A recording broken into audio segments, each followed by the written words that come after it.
YouTube, on LinkedIn, and also on our Facebook. Although I don't think a lot of people visit our Facebook page, which is totally fine. But if you can hear me on our YouTube page or on my LinkedIn profile or on our Instagram profile, if you could please drop a comment down below that says hashtag live, just so I know that you guys are actually hearing me. And then as long as I know that I'm not talking to myself, we can go ahead and get started. All right. So do me a favor, drop the hashtag live down below so that I know I can hear you. Or sorry, so that I know you can hear me, actually. Um, Sounds like people can hear me on Instagram, so that's great. YouTube, LinkedIn, all seems to be working. All right, cool. Let's go ahead and get started. So, first of all, thank you guys for being here. For those of you who don't know me, my name is Sam Shaw. I am the founder of Wall Street Mastermind, and we are the number one investment banking recruiting preparation company pretty much in the world. Today what we want to talk about is just kind of like how the summer 2024 recruiting process has been going. Our students have been having tremendous success in the process. We've helped over 65 students. The last time I counted anyway, might be more now, but we've helped over 65 students secure an offer for summer 2024 already. At the same time, we're constantly getting questions from students who have not gotten an offer for summer 2024 yet, asking us if it's now too late to secure an offer, or if they've already missed the boat, or if all the banks are already done hiring, and questions along the lines of what can they still do if they haven't gotten an offer yet. And so I just want to hop on here. We do this about once a month, usually at the beginning of the month, where I just do a free Q&A for everyone in the community. I wasn't able to do it earlier this month because it was my birthday, got caught up with that. There was Mother's Day and just been very busy. And so I wanted to get on here today and kind of talk about just how the summer 2024 recruiting timeline has been going. And then also, if you're not recruiting for summer 2024 and you are maybe a junior or senior or a freshman, and you're recruiting for one of the other, you're from one of the other classes, that's totally fine too. If you have any questions about investment banking recruiting in general, and you just need to have your question answered by someone who has actually gone through this process at this point with almost 1,000 students, because that's how many students we've worked with over the last 5+ years, then I'm your guy. Like, I'm here to answer all of your questions. I'm not going to hold anything back. Have a ton of experience doing this. I've pretty much seen almost all of the possible scenarios that you could possibly see out there. And so whatever questions you guys have, throw them down below in the comments. All right. I'm going to go through the comment section in a couple of minutes here and just kind of answer all the questions in the order that the questions are coming in. And then I will just try to get through as many of these questions as I can in about the next an hour, 55 minutes to an hour or so. And usually I do a pretty good job. I'm going to fly through these and I will do my best to answer every single person's question. So if you want to get your questions answered first, make sure to drop them down as soon as you can. If you have questions that are a little bit further along the queue, then make sure you stick around until you hear the answer. All right. But I will do my best to get through as many of them as I can. Now, as the queue is building up and I'm starting to see the questions come in, so keep dropping them down there as we wait for the queue to build up. Just a little bit about me and about Wall Street Mastermind, so you guys know who you're listening to and whether it's even credible and why you should even care what I have to say. We've been running Wall Street Mastermind for over 5 years. Like I said, I've worked with almost 1,000 students during that time. We are the only company in our space to offer a money-back guarantee. We are the only company in our space to also now start to offer what we call the income share option, which is basically a form of financial aid that says, you can come in for a much smaller fee up front. Basically, we customize it based on your budget. And then whatever you can't afford, we structure it as an income share, which you would only pay if we got you the job, and you would only pay it after you started collecting your investment banking paycheck. So basically, you would only have to pay us once you started making lots and lots and lots of money. So basically at the point when affordability wouldn't be an issue anymore. So the reason why I call that out is there's a reason why we're the only company that's doing that, because you have to be extremely confident in your systems, in your processes, in your methodology. You have to be extremely confident that you can actually get people results to make that type of offer. Because the last thing that we want to do, or any of our competitors want to do, is spend a bunch of time working with students and then we don't make any money from it, and that's an unprofitable business, right? And so I say all this up front to say that, look, we've done this many times. We're very confident in our approach, and we know it works extremely well because we have a very large sample size of data.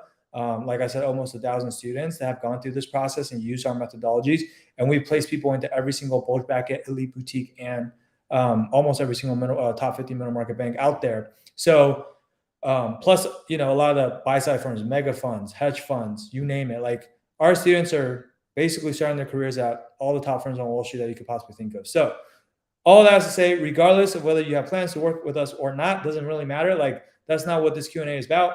But I say all that not to impress you, but to impress upon you that I know what I'm doing and I know what I'm talking about when it comes to recruiting. And so anything that you want to know from someone who has helped this many students, which is really, really hard to find, to be honest, again, drop those questions down in the comments. I'm here to give you free advice. Okay, I'm here to give you as much valuable insights as possible so that you can either just go and take it and go out and do whatever you need to do on your own with it, or like, if you like what you hear and you want to work with us, then you can feel free to book a call with us. And we don't work with every single person. You actually have to apply to work with us because we can't make the type of guarantees that we make to just everybody and anybody, right? Like, that'd be crazy. And so, like, we have to feel confident that we will absolutely be able to help you before we will even invite you to work with us. So we will have to learn more about your situation, exactly what it is that you're trying to accomplish, what are the goals that you want to, what are the banks that you're trying to work for, and what you feel like is currently preventing you from accomplishing those goals, right? And then depending on what that is and a whole bunch of other variables, we will give you our very honest assessment on whether we can help you or not. And if we can't, we'll tell you very honestly, because we have honestly no incentive to tell you we can help you when we actually can, okay? Because I'm not in the business of losing money, basically. All right. So anyway, that's enough of a plug about what Wall Street Mastermind is. Hopefully that shows you that we have enough credibility, or I have enough credibility to know what I'm talking about. I'm going to start going through the list of questions I've been getting. So I'm going to start over here on LinkedIn real quick. I see a question here. It says, I'm a first-year student, first-year university student from Australia, studying a bachelor's of actuarial studies in commerce. I'm very keen on breaking IB, but I'm confused about what I need to do from the get-go to maximize my chances of breaking it. Okay, Ashaz, this is a great question. So just at a high, honestly, I can talk about this for like 5 hours straight, right? But at a high level, in the interest of time, there are only a few things that really matter when it comes to breaking into investment banking, okay? And I will list them in order. The first thing is you need to have relevant experience. You need to build up your resume as much as you can to make yourself into the most competitive candidate possible on paper. So that's one. Getting relevant internships is the most important way of doing that. And then obviously also making sure you are involved with the relevant extracurricular activities, whether it's on campus or by doing things like case competitions and things like that. So that's number one, resume building, right? Or in some parts of the world, I'm not sure what you guys call it in Australia. I know in Europe they call it a CV. Okay, so resume building, CV building. Second thing, networking, right? And networking is really, really important. Probably has different levels of importance in different parts of the world. Like, for example, in the US, networking is really, really important. In Europe, it's not as important as it is in the US, but still important and still hugely beneficial. But bottom line is the concept of networking is because investment banking is such an exclusive industry, you really have to reach out to the bankers who are already working at these firms and try to establish a relationship with them beforehand, before you're even planning on applying, ideally, and then nurture that relationship over time. And if you can get them to like you enough, then hopefully by the time that when it's time for you to apply for these jobs, they will be happy to refer you for an interview. So if you can get employees from the firms to actually refer you for these interviews, your chances of getting selected for an interview increases dramatically. Okay, if you don't have anyone at the firm who's willing to refer you or help you out, your chances of getting selected for an interview is extremely low. Not saying it's impossible, nothing's impossible, but it's very, very unlikely. Okay, so those are the first two things: your resume, your CV, and your networking. Those are really the only two things that matter in determining how many interviews you could possibly get. Okay, then the second challenge is like, if you can get the interviews, then you need to also be able to pass the interviews, right? And so to pass the interviews, there's primarily two types of interview questions that you have to be able to answer. One is fit questions or behavioral questions. These are questions like, tell me about yourselves, walk into your resume, why do you want to do investment banking, why are you interested in our firm, strengths and weaknesses questions, being able to answer detailed questions about each experience that you have on your resume, being able to answer situational questions like, tell me about a time you did XYZ, tell me about a time you demonstrated leadership, tell me about a time when you had to solve a really complex problem, tell me about a time when you, worked under tight deadlines. Like there's, a lot of these situational questions that they like to ask during interviews. And then there's also like market-based questions, like, just testing your knowledge about, what's going on in the stock markets, what's going on in the macro environment, in the economy, talking about deals that you follow, being able to pitch stocks, right? Those are all kind of different things that they can ask you. So those are all what I would consider behavioral questions, because the answer is more qualitative. They're open-ended. There's not like a definitive right or wrong answer, but there are better and worse answers, meaning your answers are being graded on a curve against other people's answers. So it's like, it's relative, right? As opposed to like being graded on an absolute basis. And then the last type of interview question, obviously, is the one that people usually stress out about the most, which is technical interview questions, right? And so like you have to be able to answer questions about accounting and the 3 financial statements. You have to be able to answer questions about valuation, which is how you actually determine how much a company is worth. You have to be able to answer questions about merger math, or M&A, stands for mergers and acquisitions. Merger math, so like, is a deal accretive, is it dilutive?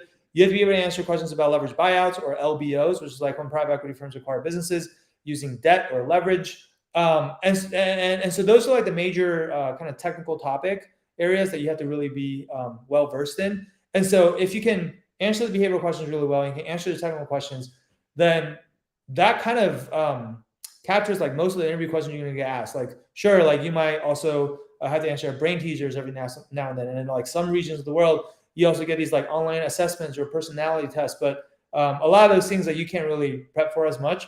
And so primarily I would just focus on kind of like preparing for the behavioral and the technical interview questions. Okay, so like the first two things we talked about, resume, CV, and networking, determine whether you can actually get interviews or not. Behaviorals and technical interview questions determine whether you can pass the interviews.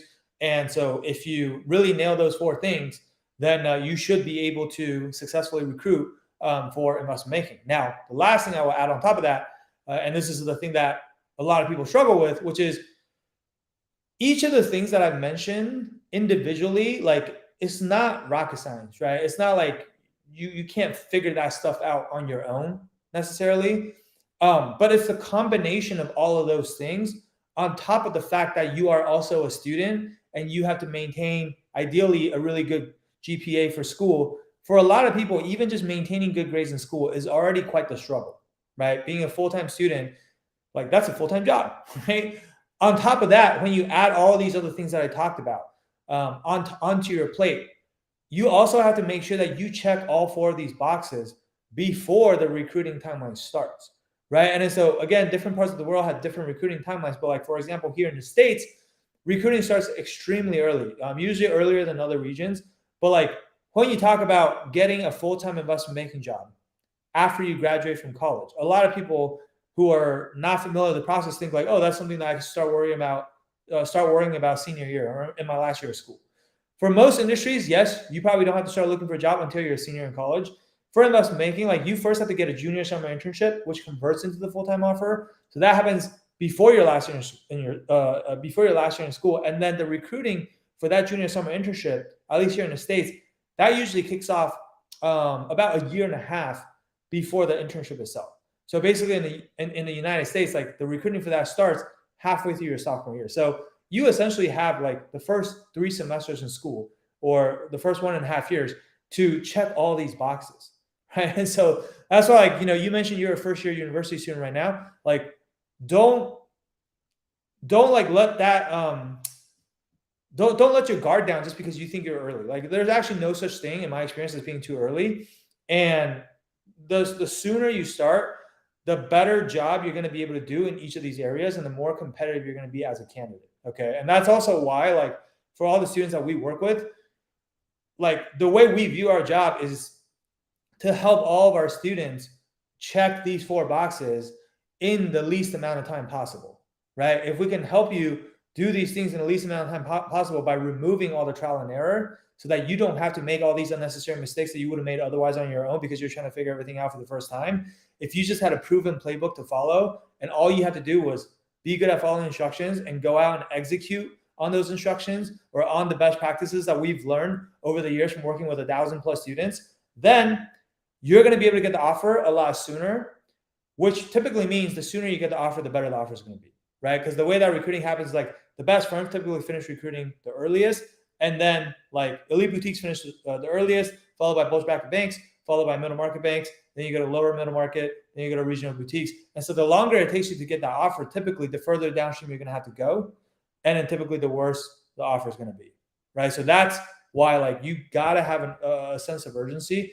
And not just you, but anyone who's listening to this or watching this, if your goal is to recruit into investment banking, you have to have that sense of urgency and try to get everything done as quickly as you possibly can. And that's what's going to ensure that you get the best outcome possible. Okay. So hopefully that answered your question. It's a good first question to start with because that actually also gives a high level overview of all the different things that you need to do, right? So thanks for asking that question. Let's go to the next question. So Patricio asks, hi Sam, do you work with international students studying outside the US? Yeah, we do. We have worked with students in Europe as well, in Canada, and even in Asia. Obviously, like most of our students are here in the US because we're based in the US, and also the US is the biggest market, so that's where we do most of our marketing. And we don't actually proactively market outside of the US. But like, yeah, some students do find us on their own, and it's on a case-by-case basis, but depending on like, where you go to school, where you're trying to apply to, like, we certainly could potentially still help you as well.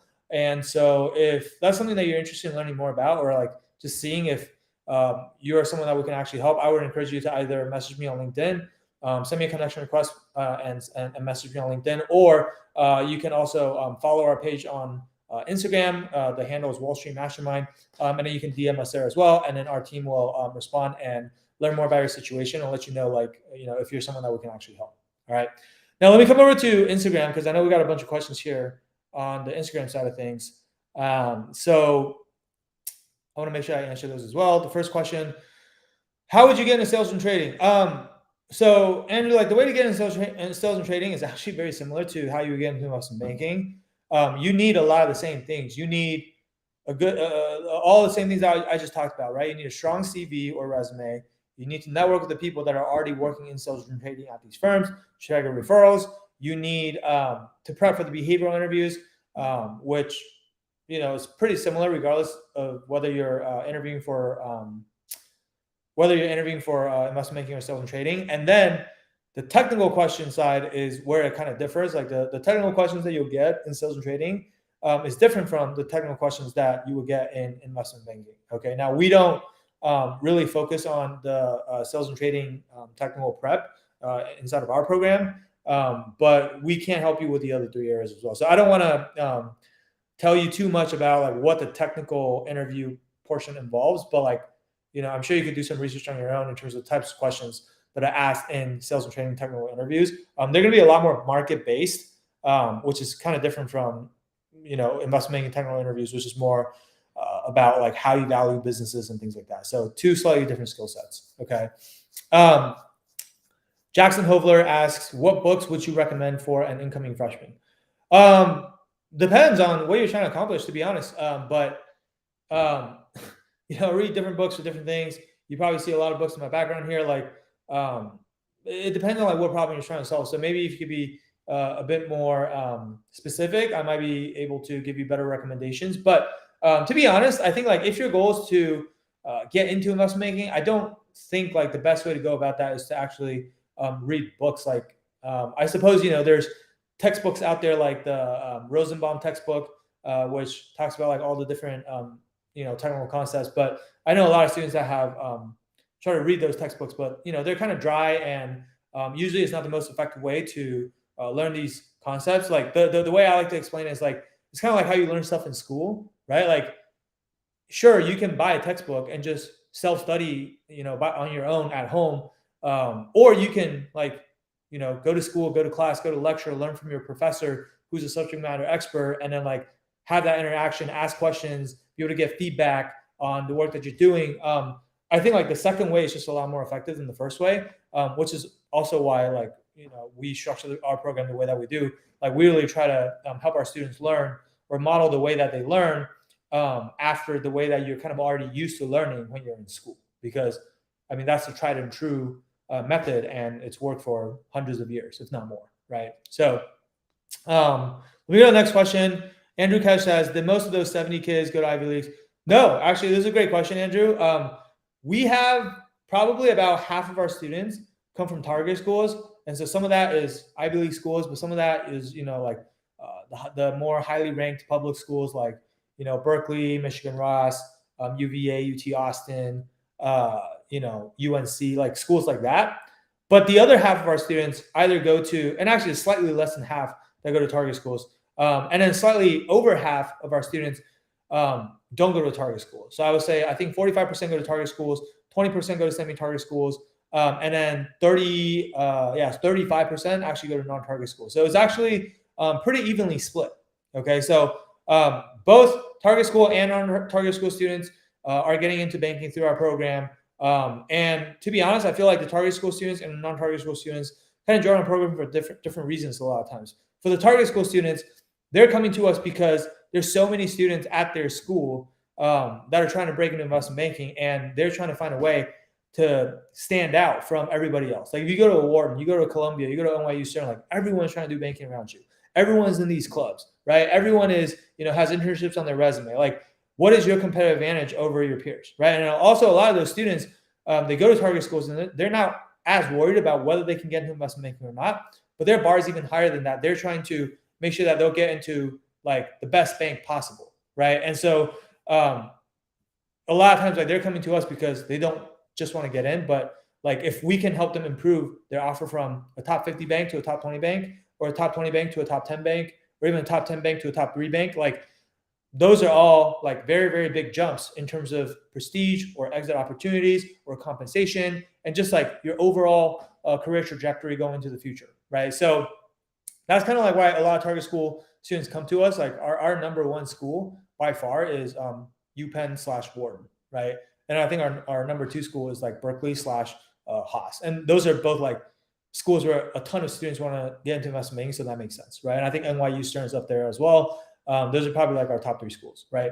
Non-target school students come to us for different reasons, primarily because they don't have a lot of resources at school, because they don't have a lot of alumni that can help them that are already working on Wall Street. Networking is a lot harder for them. And they know that they're already at a disadvantage when it comes to recruiting because they're trying to compete against all the target school students. And so they need a way to stand out, right? If you only look about the same as a target school student on paper, the safer thing for the banks to do is to hire the target school student, right? Nobody ever got fired for hiring the kid from Harvard or Wharton or Stanford or Columbia or whatever. And so for them to take a chance on you as a non-target school student, you can't just be on par with other people. You have to be head and shoulders above other people. They have to feel like you're a seller candidate, right? So it's different reasons for different people to work with us, but we definitely don't only work with target school Ivy League students. All right, Tanae asks, biomedical engineering to biotech equity research, question mark, best way to move forward, rising senior and non-target. I think if I understand this question correctly, you're asking what is the best way to move forward if you are currently majoring in biomedical engineering, but your goal is to end up in biotech equity research, right? Look, if you're a rising senior, honestly, a lot of these equity research offers, they're going to recruit. Ideally, what would have happened is you would have a junior summer internship lined up this summer, as in summer 2023. You would have a summer internship this summer in equity research, and then if you perform well in that equity research internship, then at the end of your summer, they'll convert that into a full-time offer. And they'll invite you to come back after you finish your last year of school. Now, if you don't have that lined up already, which I'm assuming you don't, it's probably a bit late now to be looking for those internships for the summer. So I'm not sure what you're doing this summer, but at a minimum, you definitely still want to be doing something that's like somewhat related to equity research, like ideally anything that allows you to do some sort of valuation work, okay? Because that's like the primary objective of what you're doing in equity research is you have to have an opinion on the price targets for the company that you're following, and you have to be able to back that up with the report that you write, right? So at the end of the summer, though, what's going to happen is they're going to give offers to the interns that they like, and that's going to take up the majority of the full-time offers. And by the way, everything I'm saying right now also applies to investment banking as well. Okay, so if you're a rising senior and you're trying to recruit into investment banking or sales and trading or equity research or any of these front office roles within like the larger investment banks, this is kind of how the process works. They're going to give return offers to the interns that did well, that they really like, and they're going to give as many of those people offers as possible because basically the interns get first dibs. These firms, for them, it's lower risk to hire an intern that they've already worked with throughout the summer because they know the quality of their work, right? And that's a lot more indicative of the quality of a person than just basing it on like one or two interviews that they do during the recruiting process, right?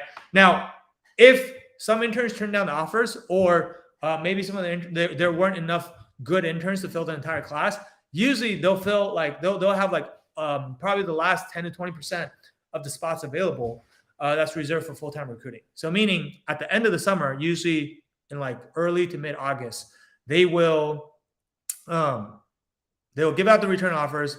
They'll force their interns to give them an answer as quickly as possible. And then right after that, they're going to go out and try to fill any remaining spots that they have. So then that early to mid-August time window is what you really want to be paying attention to because that's when a lot of these interviews will start, right? But actually, like to even get those interviews, you have to be on their radar already a lot of times because not all the full-time positions actually get posted. So you're going to have to make sure that you start networking with those people now and throughout the summer and make sure you're on their radar. And then like when it gets closer to that like early to mid-August timeframe, I would check back in with them to inquire to see if they're planning on recruit for full-time recruiting and if they have any spots available.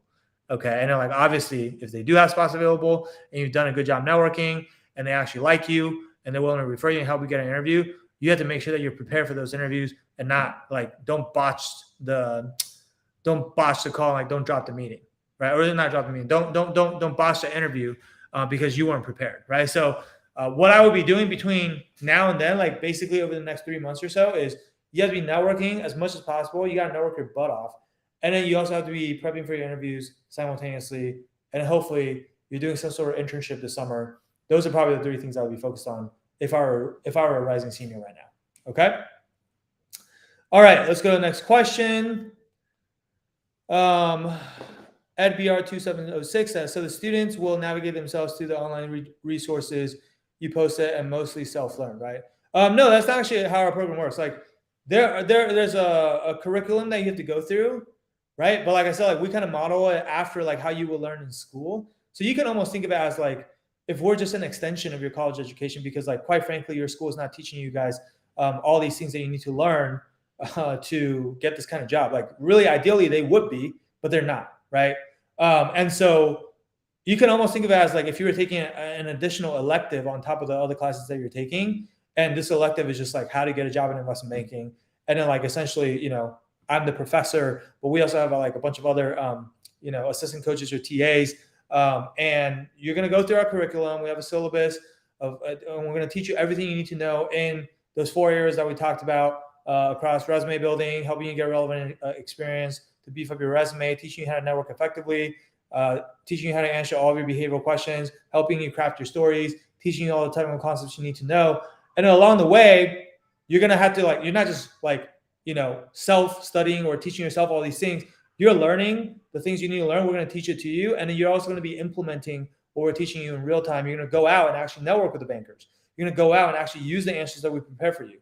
And you're going to get all the reps in and then like get feedback from us too. Like, this is working well, this is not working well. How can I improve this? So it's a very interactive, and like you're even going to get your own private group chat basically with both me as well as like a minimum of 3 other coaches. So there's going to be a 4-to-1 ratio of like people assigned to actually help you and answer your questions 24/7 around the clock.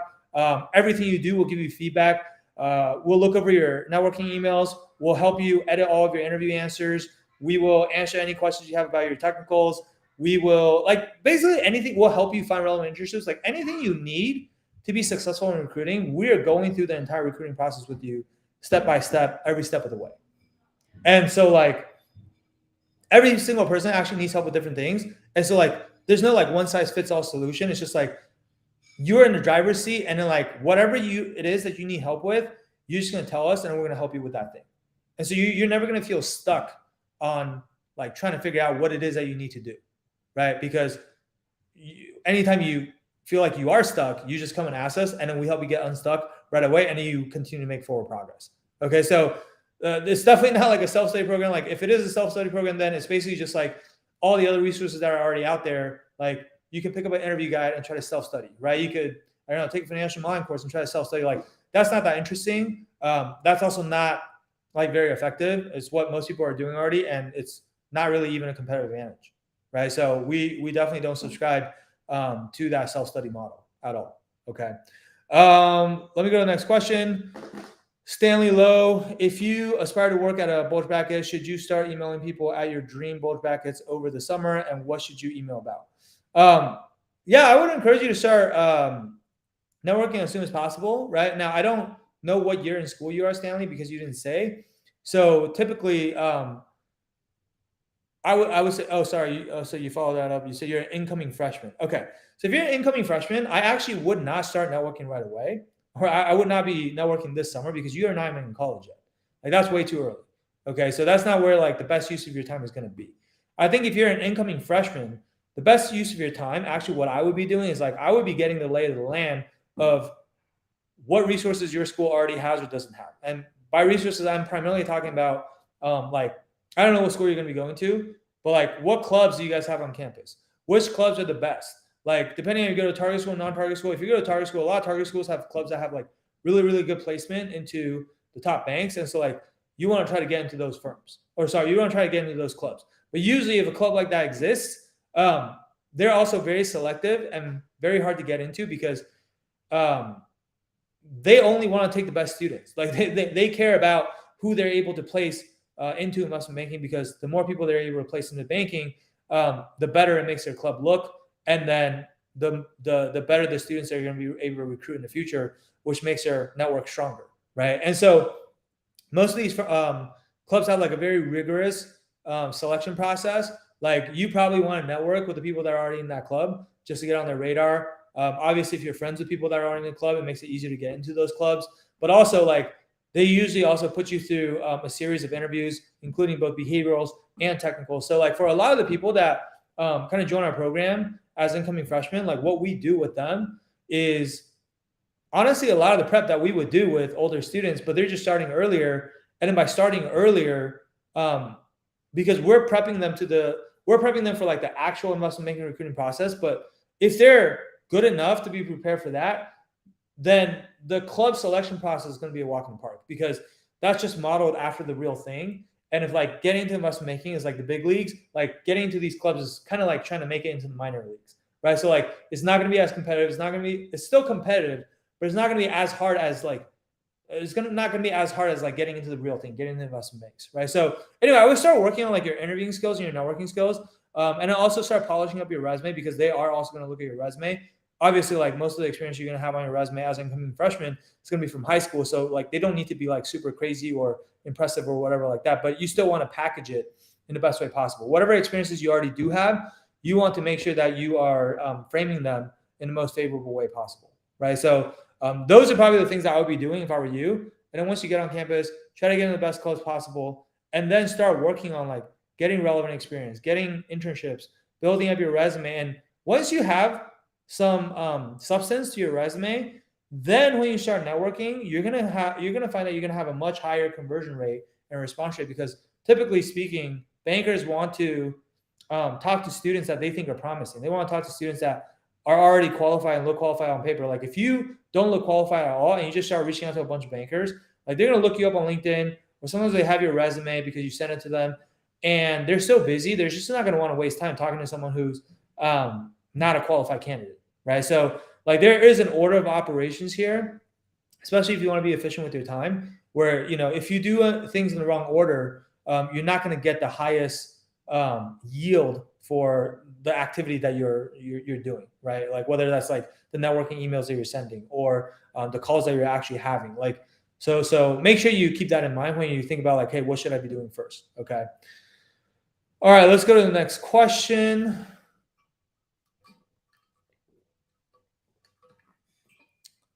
And I see some questions coming in here on YouTube and LinkedIn as well. So maybe let me also answer those as well, and I'll come back to Instagram because I know we have a bunch more questions on Instagram as well. So Ashaz says, do you have any advice on? Actually, before that, there's another question.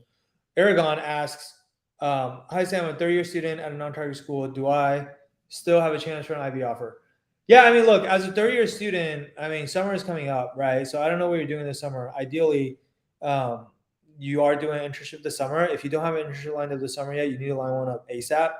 And ideally in something that's relevant to banking, even if it's not banking, something in private equity or equity research or valuation or corporate development. Like there's a lot of other fields that are tangential to banking, but you cannot go through your junior summer without doing any type of internship, because then you're gonna have to answer a lot of questions about why there was a gap on your resume for the summer and like why you didn't do anything, right? So that's probably like the first thing I would do. And then, yeah, like at the end of the summer, like I talked about earlier, there's a full-time recruiting process, and you're probably going to have to go through the full-time recruiting process to ultimately break into IB. And you're going to do that by leveraging the experience that you have this summer, again, ideally at a firm that's relevant. So there's always a lot of other factors that play into that. So like, I don't know enough about like, you say non-target school, what school is it? I don't know your GPA. I don't have your resume in front of me.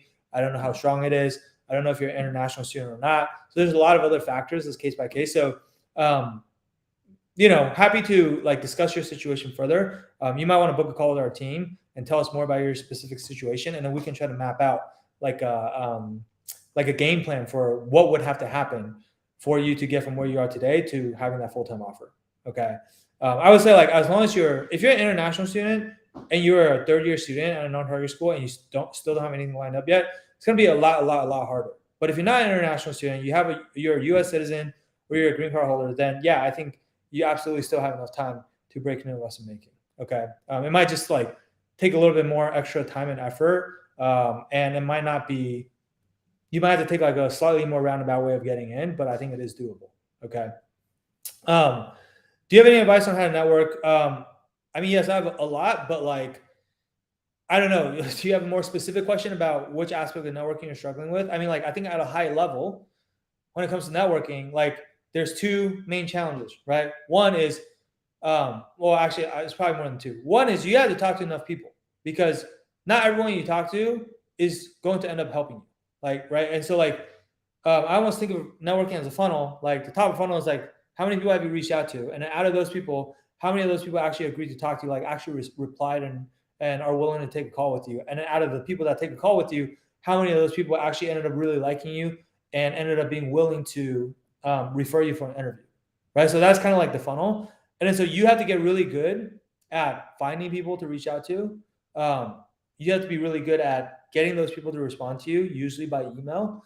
And then also knowing like how to follow up and be persistent without being annoying if they don't respond. And then when you get on a call with them, you have to know what to talk to them about. You have to know like how to have amazing conversations, how to basically get someone to like you so much within just like 30-minute conversation, to the point where they're willing to go out of their way to vouch for you and help you get that interview, right? So like that's at a high level, like what you have to do. Now, obviously there's a lot more that goes into like each of those steps, right? And that's a lot of like what we kind of try to coach people on in the networking portion of our program. I would say like, if I were to go through everything in there's probably about like 10 hours worth of stuff that we will have to teach you. Okay. So, but that's the 30,000 foot view. All right. What is the way to go about getting the small private equity firms internship as first finance experience? I think you're referring to maybe like, kind of like what we do instead of our, I don't know. It sounds like maybe you've spoken to our team before, Vila, like just like how we actually help our students get the private equity internships or get their first finance internships. I think at a high level, like the reason why getting the first internship is hard is like most people that don't have any internship experience what we call the chicken and the egg problem, meaning they apply to a bunch of jobs, but people won't hire them because they don't have experience.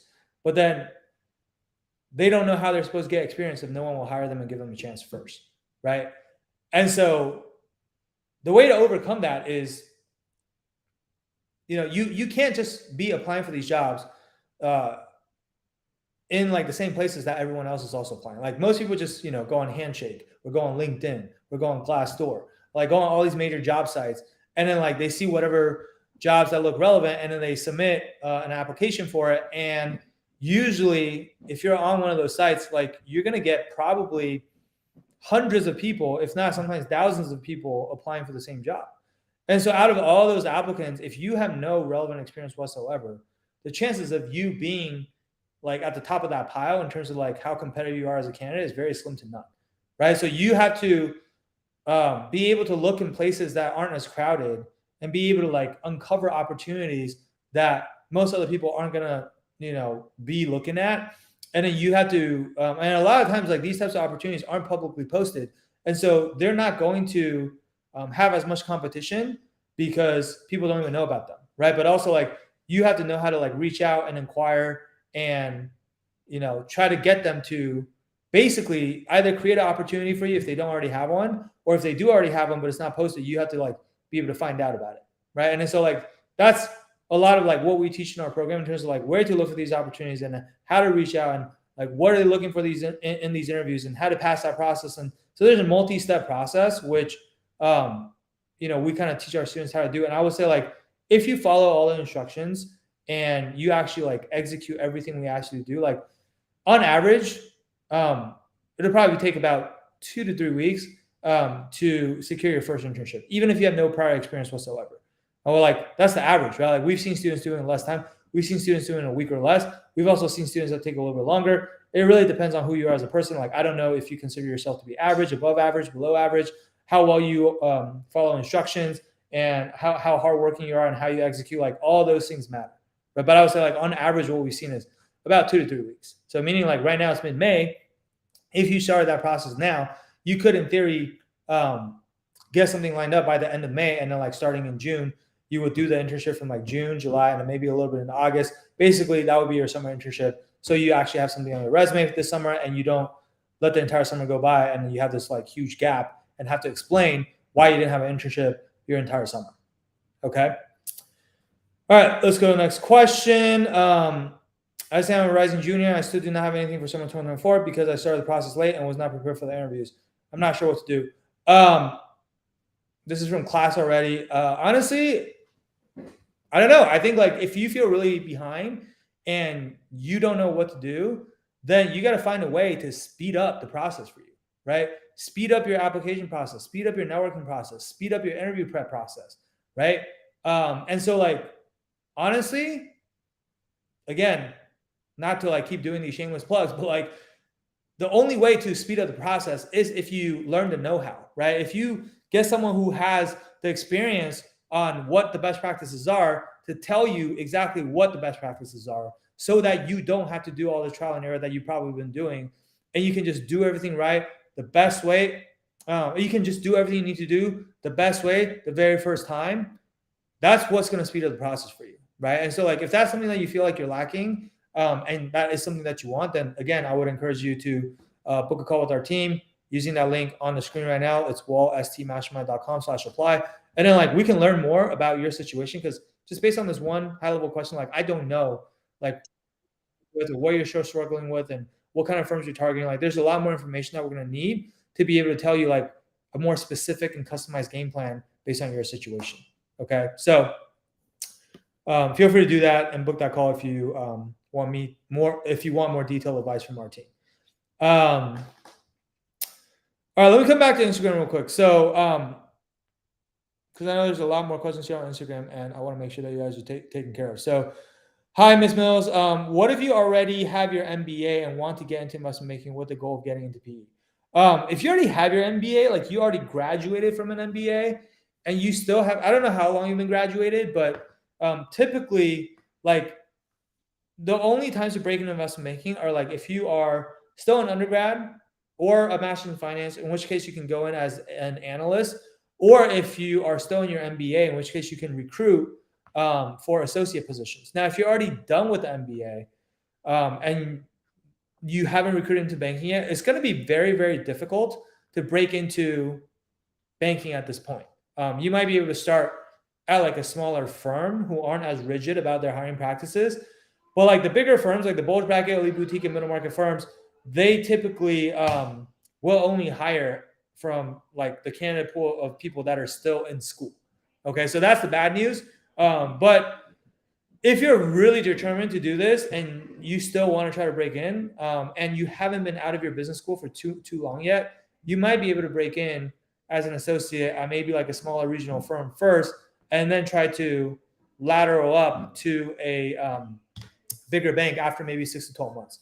Now, keep in mind too, you also said you want to recruit into PE. It is possible to break into PE as an associate in banking, but it's a lot harder than breaking into PE as an analyst in banking. So most private equity firms, especially the bigger ones, they will only hire people out of the analyst program. So like you do the analyst program for 2 years and then you come in as a PE associate. If you're already an associate in banking, I have seen people move from associate roles into PE, but typically same thing. It's going to have to be at like a smaller PE fund, either usually like lower middle market fund, which they're a bit more flexible about who and how they hire. And so those are the caveats to keep in mind. And, I'm not saying you should or shouldn't do it. Like it might still be worth it for you if this is truly the career that you want to pursue. But, I just have to give it to you straight in terms of like what the trade-offs are that you would have to be making. Okay. For ABV974, is UBC Canada a target school considering their portfolio management foundation? Yeah, I think if you're in PMF, then it certainly is a target school. And my understanding is that if you're not in PMF, then it's probably more of a semi-target or non-target. So it depends on if you can get into PMF. And if I am not mistaken, I think PMF is also really, really selective, right? And so, if you can get in, great. Then like if you can't, then I would say probably not quite a target school. Andrew Kraft, I'm currently starting my second internship as an incoming sophomore, but I only have a 3.35 GPA right now. Expected to be a 3.5 at the end of the summer. Will that low GPA disqualify me for summer 2024? No, I don't think it will. If you're an incoming sophomore, then summer 2024 should be your sophomore summer internship, right? Yeah, I think a 3.5 is perfectly fine. Like we've had students with lower than a 3.5 that have gotten into investment banking. And so, obviously you want your GPA to be as high as possible, but 3.5 alone or even a 3.35 alone will not completely disqualify you from these investment banking roles. Like you will have to work harder than other people. You will have to be better than the students that have, 3.7, 3.8, 3.9, 4.0s for sure. Right? Like, and you can be better in multiple ways, right? You could be better because you have more relevant experience on your resume. Your resume is stronger on paper, aside from the GPA, right? You could be better because you've done a better job networking. And then, so you have more people at the firm who are willing to help you and vouch for you, and they're willing to give you referrals. And it can be better because your interviewing skills are better, because your stories are better. Your stories are more unique. They make you stand out. You're stronger with your technical knowledge, right? Like, so there are a lot of different ways that you can kind of set yourself apart from other people. Like at the end of the day, GPA is just a number. GPA is just a shortcut for that the bankers use, and not even just bankers, that employers in general use as a proxy to determine like who are the good candidates and who are the bad candidates. Because without more information, like they don't know, right? And so that's kind of like a lazy way to shortcut it. But if you can still somehow demonstrate to them that you are actually a better candidate despite your grades, then there's no reason why they wouldn't want to hire you, right? Because like most people that work in the industry or have worked professionally, they know that there's actually a very low correlation between like academic GPA and like actual performance on the job. So like a 4.0 student, it doesn't mean that they will like for sure perform better than someone who has a 3.7. And a 3.7 student, it doesn't mean that they're guaranteed to perform better than someone who has a 3.5 or a 3.3, right? So yeah, I wouldn't let that discourage you. Definitely try to pull your grades up as much as possible. But like, if you feel like you're not standing out in those other areas, that's probably like the bigger thing that I would be focusing on, along with raising your GPA. Like if you need help making yourself the best candidate possible in those other 4 areas, like again, reach out to us. Happy to see if or how we might be able to help you. Okay. Let's go to the next question. How do you recommend getting internships summer going to sophomore year for relevant experience? It depends on like what internships you've already had to date. You want to try to get like something that's slightly better than what you've already done, and also like slightly better, slightly more relevant. Like basically what you want is you want the trajectory. Like when I look at your resume, and also when you answer the question, like tell me about yourself or walk me through your resume, you want the story to be logical, and there's a logical progression where each subsequent thing that you did got you a little bit closer to your ultimate goal of breaking into investment banking, right? And so what you should be doing for your sophomore summer or for your summer going to sophomore year is going to vary depending on what you've already done today and what was the last thing that you did. But regardless, I think everything I said earlier still applies. Typically, if you're trying to apply for these internships as an underclassman, you're not going to be super competitive if you're just applying in like the super obvious places. So you're going to have to like look in places that other people aren't looking, and you're going to have to like do a lot of networking, do a lot of outbound outreach, and try to uncover the opportunities that most other people are not aware of. Okay, because the competition is going to be a lot less fierce for opportunities like that, right? And so oftentimes you're going to have to go out and create your own opportunities even. And so a lot of that is going to come down to your networking. Okay. Let me see. We got more questions. Andy Martin. Is DCM, which stands for Debt Capital Markets, is DCM a subdivision of IB? What are its pros and cons? Or what are its pros, and how does it compare in competitiveness to other internship division opportunities? Yeah, debt capital markets definitely falls under the investment banking umbrella. So like within investment banking, there's like two primary types of transactions that investment banks help their clients with, right? One is like mergers and acquisitions, which is like helping these companies buy other companies or helping these companies sell themselves to other companies. So that's M&A, right? Then there's capital raising, which is like they're helping these companies raise capital, raise money so that they can fund whatever strategic initiatives or whatever business needs that they have, right? So on the capital raising side, there's two primary ways to raise capital. There's like equity and debt, right? Equity means like companies can raise capital by selling a percentage of their own business to investors in exchange for cash, right? Whereas debt means I'm not selling you a percentage of my business, but I'm going to go out and borrow the money. So debt capital markets is primarily working on the debt financing side, or the debt capital raises deals and transactions, right? And so yeah, it's definitely a subdivision of investment banking. I would say like, the only thing to keep in mind with, obviously like either you work on the M&A side or the capital market side, they're both really, really good jobs. You're going to get paid a lot. It's prestigious. And I would say like actually on the capital market side, you're probably going to have better work-life balance. You're probably going to work less hours. But I would say like the downside to working on the capital market side is that the work is not as technical. You're not going to do as much modeling. And because of that, like the exit opportunities aren't going to be as strong, right? Like if you, I don't know, depending on what your longer term goals are, like if you want to go into private equity or if you want to go into like a hedge fund or something like that, like usually working in equity capital markets or debt capital markets is not going to be the best way to do that. It's not going to get you the same looks that you would get if you were working on, kind of like the other side of the house, doing more M&A transactions. And so that is something to keep in mind. Doesn't mean you want to or have to go into private equity or hedge funds and things like that, right? Like It just depends on what you want to optimize for. And so, but it is something to keep in mind and something to think about. Okay. Let's go to the next question.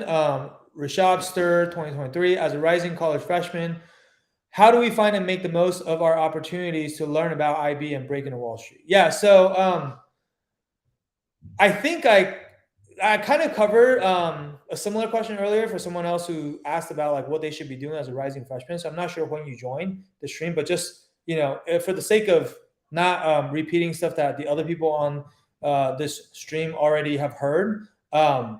If you didn't hear that answer, I would go back and watch the recording, which will be up on the page shortly after this session ends.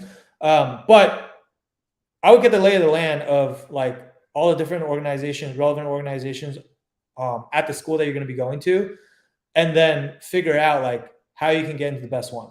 And then that's primarily going to come down to making sure your resume is polished, learning how to network, and then like actually going out and networking with people in those clubs.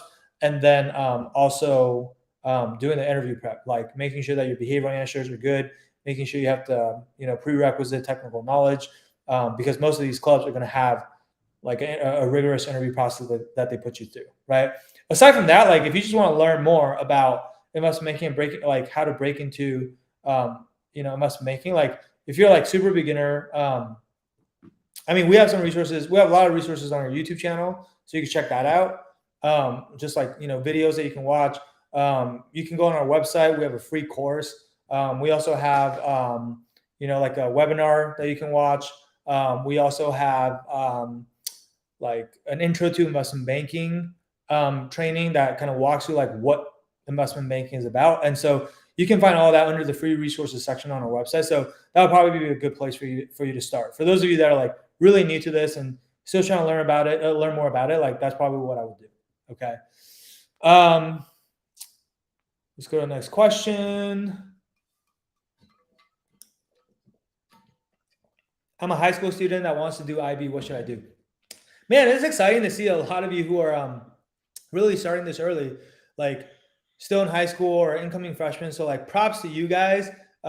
There's no such thing as starting too early, honestly. Like the earlier you start, the better you're going to, the more competitive you're going to be. And like the more likely it is that you're going to, beat out your competition, because your primary competition are the other people that are in your class.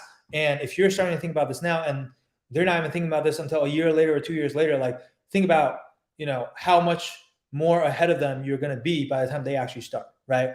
With that said, I will say, if you're still in high school, the only thing that I would be focusing on right now is doing everything that's necessary to get into the best college you can get into. That is by far going to be the biggest needle mover when it comes to determining whether you're actually going to, what your chances are of getting into investment banking. So I'm not like a college admissions expert, so I'm not going to sit here and, go on and on about like what it takes to get into the best school. But obviously your grades in high school are important. Your leadership activity in high school, that's important. Your personal statements for your college application essays, those are going to be important. Your SAT, your standardized test scores, those are going to be important, right? So like those are the types of things that I would be working on and trying to do as well as possible. And then like just do some research also on like what are the best target schools for people who want to get into investment banking, and then like make sure that when you are choosing what schools you want to apply to, that your list of schools makes sense, right? And you probably have some reach schools, you have some like kind of like base case schools, and then you have some safety schools, right? And then even like, and that might like kind of correlate with like target schools, semi-target school, non-target schools. But even for like the semi-target schools and non-target schools, there's some semi-target schools that are going to be better for getting into investment banking, and the same thing for the non-target schools. There's some non-target schools that have a better track record of placing people into investment banking, and so like you might want to let that inform what schools you ultimately decide to recruit, decide to apply for. Okay. Almost out of time here, so let me try to see how many more questions we have, and let me try to answer as many of them as we can. And then I'm gonna have to run. Okay.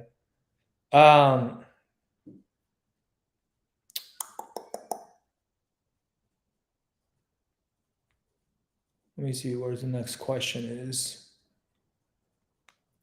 Okay, I'm gonna do like speed lightning rounds. Is it possible to get a bulge bracket summer analyst internship as freshman summer? It's only possible if you are a diversity candidate, which means some of these banks, they have freshman summer programs for people who are female.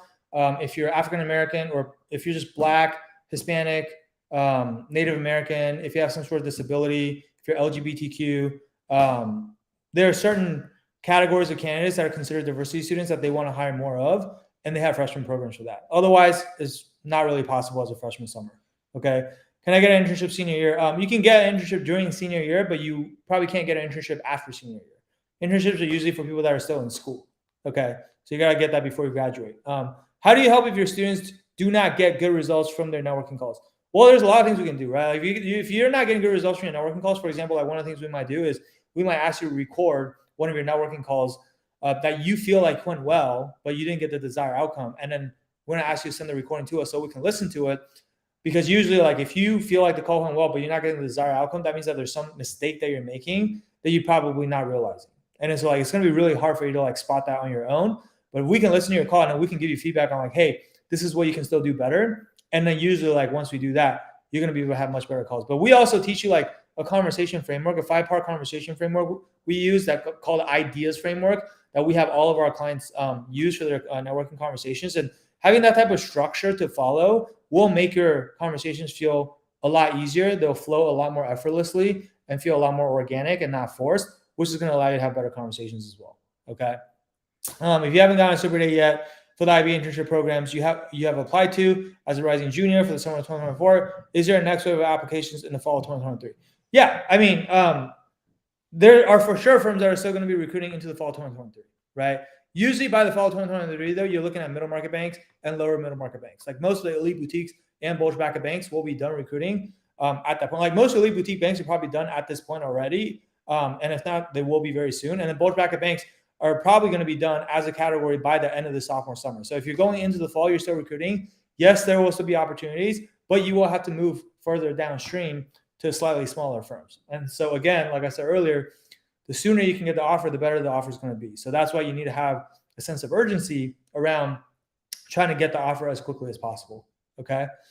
What are your thoughts on PWP versus MS and Lazard versus JPM? Those are the places I have been speaking to, but don't know what will be the best for my career.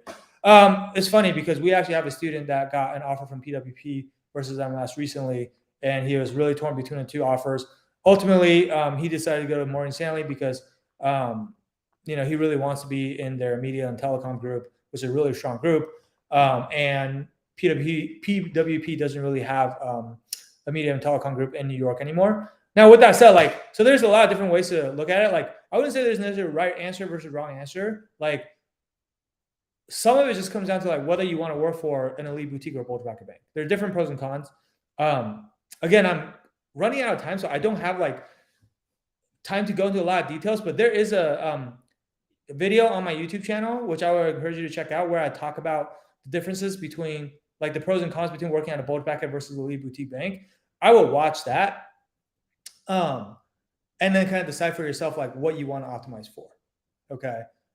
Most elite boutique banks like will pay more, like they have higher compensation. They also primarily work on M&A, which means like you're going to get that more technical experience, and also like usually the experience that buy-side recruiting firms like to see is that technical experience. Now, at a bigger firm like MS and JPM, like they're really, really good firms, but a lot of it is going to come down to your group placement. So if you can get into a good group, like I'd probably say like that's really, really good. If you like, but if you get into one of the crappier groups at MS and JPM, like it might not be as good as being at an elite boutique. Okay, so that's like the high level 30,000 foot view answer to that. Just again, sorry, like we're running short on time.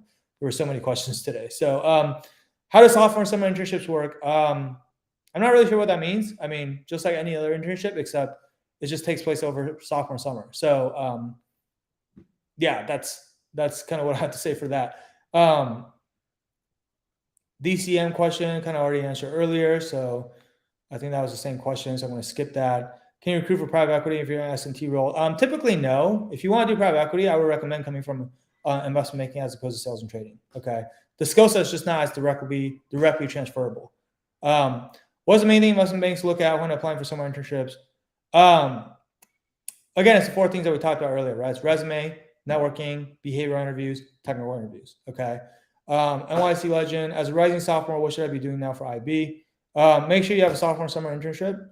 Freshman summer internship. And then, you probably can start networking pretty soon here with the elite boutiques and then later the bulge bracket banks, basically the firms that have finished recruiting the class above you. You can probably start networking with them. And then simultaneously, you want to be doing the interview prep, like your behavioral interview prep and your technical interview prep, which also will affect your networking conversation as well. Okay.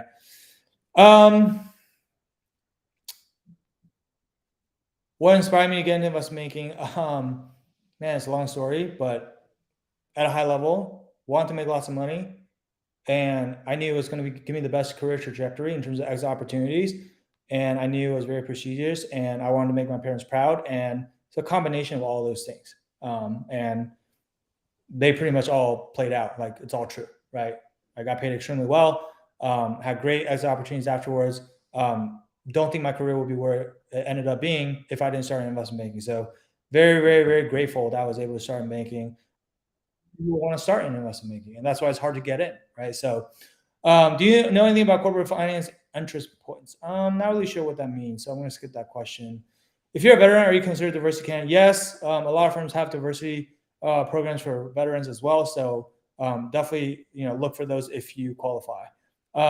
Will this program help me since I already have my MBA? I'm not sure. I need to know more about your profile. So I would recommend that you message us on either our Instagram page or my LinkedIn profile and shoot us a DM.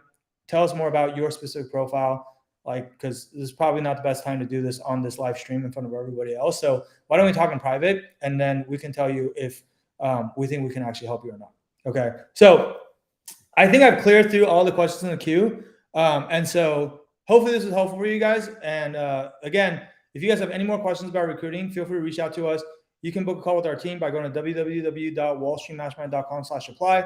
The street's abbreviated to ST, so it's wallstmastermind.com/apply. Or if you're not ready to book a call, but you just have other one-off questions that you want to talk to us about, you can, again, message me on LinkedIn, or you can message our page on Instagram, which the handle is Wall Street Mastermind, and we'll be happy to answer whatever questions you have. If you book a call with us, that would be like to have a more in-depth conversation about your specific situation right now, what banks you're trying to get into, what do you feel like you need help with, coming up with a customized game plan for what you need to do. And then whether you want to go out, take that game plan, go and implement it on your own, or if you want to take that game plan or have us help you execute the game plan and just make your life a lot easier and help you do everything faster, make less mistakes, get the best offer possible. Either way, we're cool with it. We're just here to help. But that's pretty much it. All right. So hopefully this is helpful, guys. We look forward to, hopefully helping you guys even further as you continue down this journey. And if you guys have any questions, feel free to reach out. All right. Thanks for tuning in. And we will talk to you guys again in a couple of weeks when we're back for the live stream for June.